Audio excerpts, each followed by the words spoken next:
ಪ್ರೀತಿಯ ವಿದ್ಯಾರ್ಥಿಗಳೇ, ನಮಸ್ಕಾರಗಳು. ಈ ದಿವಸ 10ನೇ ತರಗತಿ ಗಣಿತ ವಿಷಯಕ್ಕೆ ಸಂಬಂಧಪಟ್ಟಂತೆ FA1 ಪ್ರಶ್ನೆ ಪತ್ರಿಕೆ ಹಾಗೂ ಮಾದರಿ ಉತ್ತರಗಳನ್ನು ಇವತ್ತಿನ ವಿಡಿಯೋದಲ್ಲಿ ಅಭ್ಯಾಸ ಮಾಡೋಣ. ಇವತ್ತಿನ ಒಂದು ವಿಡಿಯೋ ನಿಮಗೆ ಇಷ್ಟವಾದರೆ ಪ್ಲೀಸ್ ಲೈಕ್ ಮಾಡಿ, ಶೇರ್ ಮಾಡಿ ಹಾಗೂ ಸಬ್ಸ್ಕ್ರೈಬ್ ಮಾಡೋದನ್ನು ಮರಿಬೇಡಿ. ಸೊ FA1 ಗಣಿತ SSLC ಪ್ರಶ್ನೆ ಪತ್ರಿಕೆ, ಅವಧಿ 45 ನಿಮಿಷ, ಅಂಕಗಳು 20. ಸೊ ಫಸ್ಟ್ ಮೇನ್, ಈ ಕೆಳಗಿನ ಪ್ರಶ್ನೆಗಳಿಗೆ ಅಥವಾ ಹೇಳಿಕೆಗಳಿಗೆ 4 ಪರ್ಯಾಯ ಉತ್ತರಗಳನ್ನು ನೀಡಲಾಗಿದೆ. ಅವುಗಳಲ್ಲಿ ಸೂಕ್ತವಾದ ಉತ್ತರವನ್ನು ಆರಿಸಿ ಅದರ ಕ್ರಮಾಕ್ಷರದೊಡನೆ ಪೂರ್ಣ ಉತ್ತರವನ್ನು ಬರೆಯಿರಿ ಅಂತಿದೆ. 3 ಪ್ರಶ್ನೆಗಳು, ಪ್ರತಿ ಪ್ರಶ್ನೆಗೆ 1 ಅಂಕ, ಟೋಟಲ್ 3 ಅಂಕ. 1ನೇ ಪ್ರಶ್ನೆ, 91ರ ಅವಿಭಾಜ್ಯ ಅಪವರ್ತಿಸುವಿಕೆಯು option A 2 × 13 × 7, option B 13 × 7, option C 91 × 1, option D 13 × 7 × 1. Next ಪ್ರಶ್ನೆ, ಎರಡನೇದು, P of X is equal to X square minus 3x plus 4x cube minus 6 ಬಹುಪದೋಕ್ತಿಯ ಮಹತ್ತಮ ಘಾತ ಡಿಗ್ರಿ ಎಷ್ಟು? Option A 2, option B 1, option C 3, option D 6.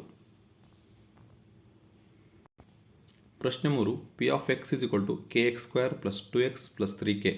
ಈ ಬಹುಪದೋಕ್ತಿಯ ಶೂನ್ಯತೆಗಳ ಮೊತ್ತವು ಅದರ ಶೂನ್ಯತೆಗಳ ಗುಣಲಬ್ಧಕ್ಕೆ ಸಮವಾದರೆ k ಯ ಬೆಲೆ ಎಷ್ಟು? Option A 2/3, option B -2/3, option C 3/4, option D -3/4. ಇದು ಫಸ್ಟ್ ಮೇನ್ MCQ ಕ್ವಶನ್ಸ್ ಆಗಿದೆ.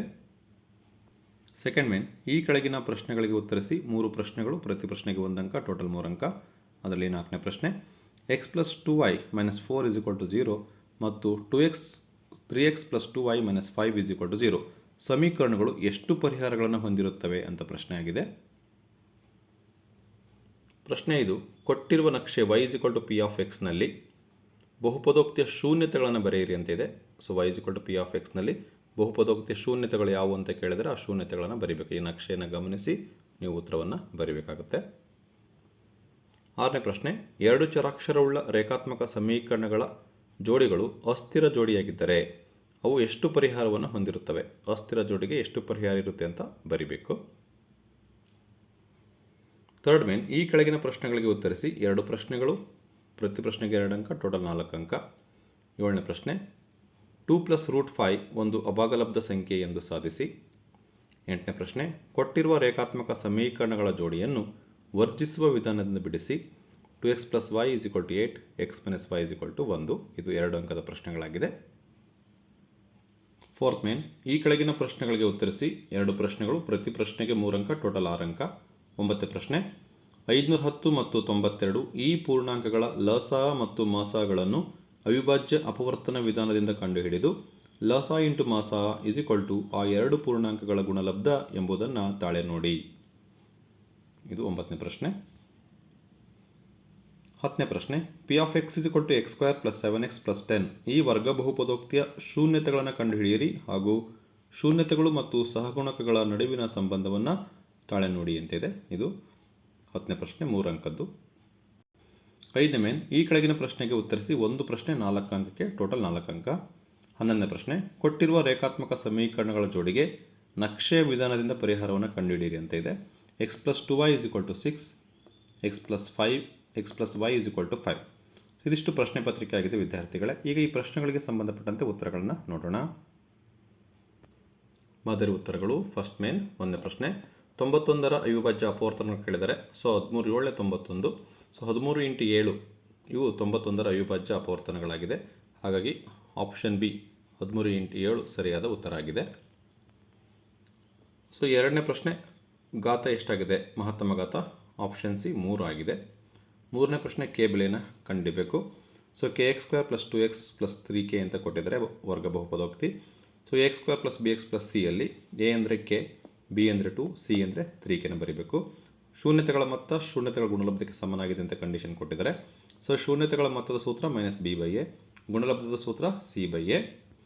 ಸೊ ವ್ಯಾಲ್ಯೂಸನ್ನು ಸಬ್ಸ್ಟಿಟ್ಯೂಟ್ ಮಾಡೋಣ. ಮೈನಸ್ ಹಂಗೆ ಬರ್ತೀನಿ. b ಅಂದರೆ 2, a ಅಂದರೆ k -2/k = c ಅಂದರೆ 3k, a ಅಂದರೆ k 3k/k. ಸೊ -2/k ಹಾಗೆ ಬರ್ತೀನಿ. k ಕ್ಯಾನ್ಸಲ್ ಆಗುತ್ತೆ, 3/1 ಉಳಿಯುತ್ತೆ. ಸೊ ಇಲ್ಲಿ ಓರೆ ಗುಣಾಕಾರ ಮಾಡಿದರೆ 3 × k 3k = -2 × 1 -2. ಸೊ k = -2/3 ಬರುತ್ತೆ. ಸೊ ಇದು 3ನೇ ಪ್ರಶ್ನೆಗೆ ಉತ್ತರ ಆಗಿದೆ. ಆಪ್ಷನ್ ಯಾವ್ದು ಬರುತ್ತೆ ಅಂದರೆ ಆಪ್ಷನ್ ಬಿ -2/3 ಇದು ಸರಿಯಾದ ಉತ್ತರ ಆಗಿದೆ ವಿದ್ಯಾರ್ಥಿಗಳೇ.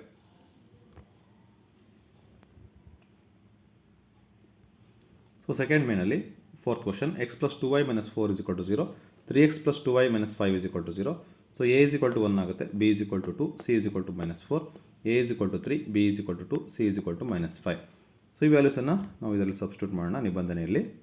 ಸೊ ಕಂಡೀಷನ್ ಇದೆ a1/a2 = b1/b2 = c1/c2 ತಗೊಂಡಿದ್ದೀನಿ. ಸೊ a1 ಅಂದರೆ 1, a2 ಅಂದರೆ 3, 1/3. ಸೊ b1 ಅಂದರೆ 2, b2 ಅಂದರೆ 2, 2/2. 1/3 is not equal to 2/2 ಅಂದರೆ ಇವೆರಡು ಒಂದಕ್ಕೊಂದು ಸಮ ಇಲ್ಲ. ಹಾಗಾಗಿ a1/a2 is not equal to b1/b2 ಆಗಿರೋದ್ರಿಂದ ಇದು ಛೇದಿಸುವ ರೇಖೆ ಆಗುತ್ತೆ.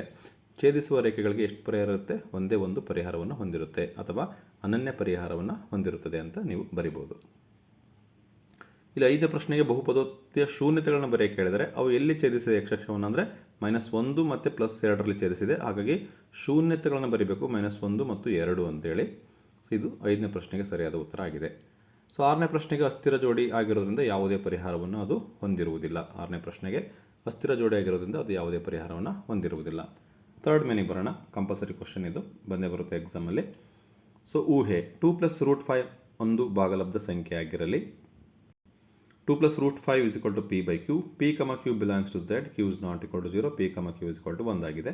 ಸೊ √5 = p/q, +2 ಈ ಕಡೆ ಬಂದರೆ -2 ಆಗುತ್ತೆ. √5 ಹಾಗೆ ಇದೆ. p ಸೊ ಓರೆ ಗುಣಾಕಾರ ಮಾಡಿ p - 2 × q 2q/q ಆಗುತ್ತೆ. p - 2q/q ಅನ್ನೋದು ಒಂದು ಭಾಗಲಬ್ಧ ಸಂಖ್ಯೆ ಆಗಿದೆ. ಆದರೆ √5 ಅನ್ನೋದು ಒಂದು ಅಭಾಗಲಬ್ಧ ಸಂಖ್ಯೆ ಅಂತ ನಮಗೆ ಗೊತ್ತಾಗಿರೋದ್ರಿಂದ ನಮ್ಮ ಊಹೆ ತಪ್ಪಾಗಿದೆ. ಹಾಗಾಗಿ 2 + √5 ಒಂದು ಅಭಾಗಲಬ್ಧ ಸಂಖ್ಯೆ ಆಗಿದೆ. ಸೊ ಇದು 7ನೇ ಪ್ರಶ್ನೆಗೆ ಉತ್ತರ ಆಗಿದೆ ವಿದ್ಯಾರ್ಥಿಗಳೇ. 8ನೇ ಪ್ರಶ್ನೆ 2x + y = 8 ಸಮೀಕರಣ 1 ಅಂತ ತಗೊಳ್ಳಿ. x - y = 1 ಸಮೀಕರಣ 2 ಅಂತ ತಗೊಳ್ಳಿ. ಸೊ +y - y ಇರೋದ್ರಿಂದ ಸಮೀಕರಣ 1 ಮತ್ತು 2 ಕೂಡಿಸೋಣ. ಕೂಡಿಸಿದಾಗ +y - y ಕ್ಯಾನ್ಸಲ್ ಆಗುತ್ತೆ. 2x 1x 3x ಆಗುತ್ತೆ. 8 ಮತ್ತು 1 ಕೂಡಿಸಿದ್ರೆ 9 ಆಗುತ್ತೆ. ಸೊ x = 9/3 ಆಗುತ್ತೆ. ಡಿವೈಡ್ ಮಾಡಿದರೆ x = 3 ಆಗುತ್ತೆ. ಸೊ x = 3 ಸಮೀಕರಣ 2ರಲ್ಲಿ ಸಬ್ಸ್ಟಿಟ್ಯೂಟ್ ಮಾಡಿದಾಗ 2x + y = 8, 2 × x ಅಂದರೆ 3 ಬರೀಬೇಕು, +y = 8, 2 3 6, +y = 8, y = 8, +6 ಈ ಕಡೆ ಬಂದರೆ -6 ಆಗುತ್ತೆ, y = 2 ಆಗುತ್ತೆ. ಸೊ ಇದು ವರ್ಜಿಸುವ ವಿಧಾನದಿಂದ ನಾವು ಸಮೀಕರಣಗಳಿಗೆ ಪರಿಹಾರವನ್ನು ಕಂಡುಹಿಡಿದ್ವಿ. ನೆಕ್ಸ್ಟ್ ಪ್ರಶ್ನೆಗೆ ಉತ್ತರವನ್ನು ನೋಡೋಣ. ಫೋರ್ತ್ ಮೇನಲ್ಲಿ 9ನೇ ಪ್ರಶ್ನೆಗೆ ಉತ್ತರ. ಸೊ 510ನ್ನು 2ರಿಂದ ಭಾಗಿಸ್ತಾ ಹೋಗೋಣ. ಅವಿಭಾಜ್ಯ ಅಪವರ್ತನ ವಿಧಾನದಿಂದ ಕಂಡುಹಿಡಬೇಕು. ಸೊ 2 × 4 1 ಉಳಿತು 11 ಆಯಿತು. 2 × 5 10 1 ಉಳಿತು 10 ಆಯಿತು. 2 × 5 10. ಸೊ 255 ಇರೋದ್ರಿಂದ ಮತ್ತೆ ಇದನ್ನ 5ರಿಂದ ಭಾಗಿಸ್ಬೋದು. 5 × 5 = 25, 5 × 1 5. ಸೊ 5 1 ಕೂಡಿದ್ರೆ 6 ಆಗುತ್ತೆ. ಹಾಗಾಗಿ ಇದು 3ರಿಂದ ಹೋಗುತ್ತೆ. ಸೊ 3 × 1 3, 3 × 21. ಸೊ ಇಲ್ಲಿ 17 ಅನ್ನೋದು ಅವಿಭಾಜ್ಯ ಸಂಖ್ಯೆ. ಸೊ 2 × 3 × 5 × 17 ಆಗುತ್ತೆ. ಸೊ 510ನ್ನು ಈ ರೀತಿ ಬರೀಬೋದು. 97ನ್ನು ಹಾಗೆ 2ರಿಂದ ಭಾಗಿಸೋಣ. 2 × 4 8, 1 ಉಳಿತು 12 ಆಯಿತು. 2 × 6 12 ಮತ್ತು 2ರಿಂದ ಭಾಗಿಸೋಣ. 2 × 4 2 × 3 6, 23 ಅನ್ನೋದು ಅವಿಭಾಜ್ಯ ಸಂಖ್ಯೆ. ಸೊ ಇಲ್ಲಿಗೆ ನಾವು ಭಾಗಾಕಾರ ಪ್ರಕ್ರಿಯೆ ಮುಕ್ತಾಯವಾಗುತ್ತೆ. ಸೊ 97ನ್ನು 2 × 2 × 23 ಅಂತ ಬರಿಬೋದು. 2 × 2 ಅಂದರೆ 2² × 23. ಸೊ ಈ ಅವಿಭಾಜ್ಯ ಅಪವರ್ತನ ಬಳಸ್ಕೊಂಡು ಲಸವನ್ನು ಕಂಡುಹಿಡಬೇಕು. ಸೊ ಇವಾಗ ಲಸ ಎಷ್ಟು ಬರುತ್ತೆ ಅಂತ ನೋಡೋಣ. ಸೊ ಇಲ್ಲಿ ಲಸ ಕಂಡುಹಿಡಬೇಕಂದ್ರೆ ಅತಿ ಹೆಚ್ಚು ಘಾತ ಸೂಚಿಯನ್ನು ಹೊಂದಿರುವ ಪ್ರತಿಯೊಂದು ಸಾಮಾನ್ಯ ಅಪವರ್ತನ ಬರೀಬೇಕಾಗುತ್ತೆ. ಅತಿ ಹೆಚ್ಚು ಘಾತ ಸೂಚಿ 2² ಮತ್ತು ಇಲ್ಲಿ 2ರಲ್ಲಿ 2² ಇದೆ. ಪ್ರತಿಯೊಂದು ಅಪವರ್ತನ ಬರೀಬೇಕಾಗುತ್ತೆ. ಸೊ ಇಲ್ಲಿ 2² ಬಂದಮೇಲೆ 23ನ ಬರೀಬೇಕಾಗುತ್ತೆ. ಇಲ್ಲಿ 2 ಆಲ್ರೆಡಿ ಬರೆದ್ವಿ, ಮತ್ತೆ ಬರೆಯೋ ಅವಶ್ಯಕತೆ ಇಲ್ಲ. 3, 5 ಮತ್ತು 17ನ್ನು ಬರಬೇಕು. ಇವಷ್ಟನ್ನು ಗುಣಾಕಾರ ಮಾಡಿದರೆ 23,460 ಬರುತ್ತೆ. ಸೊ ಮಾಸ ಅಂದರೆ ಸೊ 2ರಲ್ಲೂ ಸಾಮಾನ್ಯ ಅತಿ ಕಡಿಮೆ ಘಾತವನ್ನು ಹೊಂದಿರೋ ಸಾಮಾನ್ಯ ಅಪವರ್ತನ. ಸೊ ಅತಿ ಕಡಿಮೆ ಘಾತ ಹೊಂದಿರಬೇಕು, ಸಾಮಾನ್ಯ ಅಪವರ್ತನ 2ರಲ್ಲೂ ಇರಬೇಕು. ಸೊ 2 ಇದೆ, ಇಲ್ಲಿ 2 ಇದೆ, ಚಿಕ್ಕ ಘಾತ ಹೊಂದಿರೋದು 2, ಹಾಗಾಗಿ ಮಾಸ 2 ಆಗುತ್ತೆ. ಸೊ ಫೈನಲಿ ಲಸ ಇಂಟು ಮಾಸ = ಆ 2 ಪೂರ್ಣಾಂಕಗಳ ಗುಣಲಬ್ಧವನ್ನು ಟ್ಯಾಲಿ ಮಾಡಬೇಕಾಗುತ್ತೆ. ಸೊ ಲಸ 23,460 ಇಂಟು ಮಾಸ 2, ಎರಡನ್ನು ಗುಣಿಸಿ 46,920 ಬರುತ್ತೆ. ಆ 2 ಪೂರ್ಣಾಂಕಗಳನ್ನು ಗುಣಿಸಿ 510 × 92 46,920 ಬರುತ್ತೆ. ಸೊ ಇದು 9ನೇ ಪ್ರಶ್ನೆಗೆ ಉತ್ತರ ಆಗಿದೆ ವಿದ್ಯಾರ್ಥಿಗಳೇ. 10ನೇ ಪ್ರಶ್ನೆ p of x = x² + 7x + 10 ಇದೆ.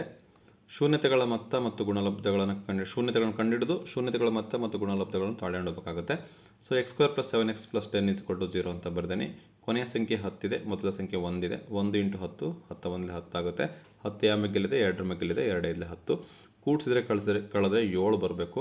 ಹಾಗಾಗಿ ನಾನು 2 ಮತ್ತು 5ನ್ನು ತಗೊತೀನಿ. 7x-ಅನ್ನು 2x + 5x ಅಂತ ಬರೀತೀನಿ. ಸೊ x² 7x-ಅನ್ನು 2x + 5x ಅಂತ ಬರ್ತೀನಿ. +10ಗೆ +10. ಸೊ ಇವೆರಡು ಗ್ರೂಪ್ ಮಾಡಿದರೆ ಎಕ್ಸ್ ಕಾಮನ್ ತೆಗೆದ್ರೆ ಎಕ್ಸ್ ಪ್ಲಸ್ ಟು ಉಳಿಯುತ್ತೆ. ಇಲ್ಲಿ ಇವೆರಡು ಗ್ರೂಪ್ ಮಾಡಿದರೆ 5 ಕಾಮನ್ ತೆಗೆದ್ರೆ ಎಕ್ಸ್ ಪ್ಲಸ್ ಟು ಉಳಿಯುತ್ತೆ. ಸೊ ಇವೆರಡರಲ್ಲಿ ಎಕ್ಸ್ ಪ್ಲಸ್ ಟೂನ ಕಾಮನ್ ತೆಗೆದ್ರೆ ಎಕ್ಸ್ ಪ್ಲಸ್ 5 ಉಳಿಯುತ್ತೆ. So X plus 2 0, X plus 5 0, X -2 ಆಗುತ್ತೆ, ಎಕ್ಸ್ -5 ಆಗುತ್ತೆ. ಸೊ ಇದನ್ನು ಆಲ್ಫಾ -2 ಅಂತ ತಗೊಳ್ಳೋಣ, ಇದು ಬೀಟಾ -5 ಅಂತ ತಗೊಳ್ಳೋಣ. ಸೊ ಇವಾಗ ಬಹುಪದೋಕ್ತಿನ ಬರ್ಕೊಳ್ಳೋಣ. x² + 7x + 10 ಇದು ax² + bx + c ಫಾರ್ಮುಲ್ ಇದೆ. a 1 ಆಗುತ್ತೆ, b 7 ಆಗುತ್ತೆ, c 10 ಆಗುತ್ತೆ. ಸೊ ಆಲ್ಫಾ ಅಂದರೆ -2, ಬೀಟಾ ಅಂದರೆ -5. ಈಗ ವ್ಯಾಲ್ಯೂಸನ್ನು ಶೂನ್ಯತೆಗಳ ಮೊತ್ತ ಫಾರ್ಮುಲಾ ಏನಿದೆ, ಆಲ್ಫಾ + ಬೀಟಾ -b/a ಅಲ್ಲಿ ಹಾಕೋಣ. ಆಲ್ಫಾ ಅಂದರೆ -2 ಪ್ಲಸ್ ಹಾಗೆ ಬರ್ತೀನಿ, ಬೀಟಾ ಅಂದರೆ -5 ಮೈನಸ್ ಹಾಗೆ ಬರ್ತೀನಿ, b ಅಂದರೆ 7, a ಅಂದರೆ 1 -7/1. -2 ಹಾಗಿದೆ, ಪ್ಲಸ್ ಇಂಟು ಮೈನಸ್ -5ಗೆ 5, -2 -5 ಅಂದರೆ -7, -7/1 ಅಂದರೆ -7, -7 -7 ಶೂನ್ಯತೆಗಳ ಮೊತ್ತ ಆಗಿದೆ. ಶೂನ್ಯತೆಗಳ ಗುಣಲಬ್ಧ alpha into beta c/a. Alpha ಅಂದರೆ -2 ಇಂಟು ಬೀಟಾ ಅಂದರೆ -5, that is equal to c ಅಂದರೆ 10, a ಅಂದರೆ 1, 10/1. So minus into minus plus 2 5 10 is equal to 10/1 ಅಂದರೆ 10 ಆಗುತ್ತೆ. ಸೊ 10/10 ಆಗುತ್ತೆ, 10 = 10 ಆಗುತ್ತೆ. ಇದು 10ನೇ ಪ್ರಶ್ನೆಗೆ ಉತ್ತರ ಆಗಿದೆ. 5ನೇ ಮೇನು ಕೊನೆಯ ಪ್ರಶ್ನೆ ಗ್ರಾಫ್ ಇದೆ. x + 2y = 6 ಸಮೀಕರಣ 1 ಅಂತ ತಗೊಳ್ಳೋಣ.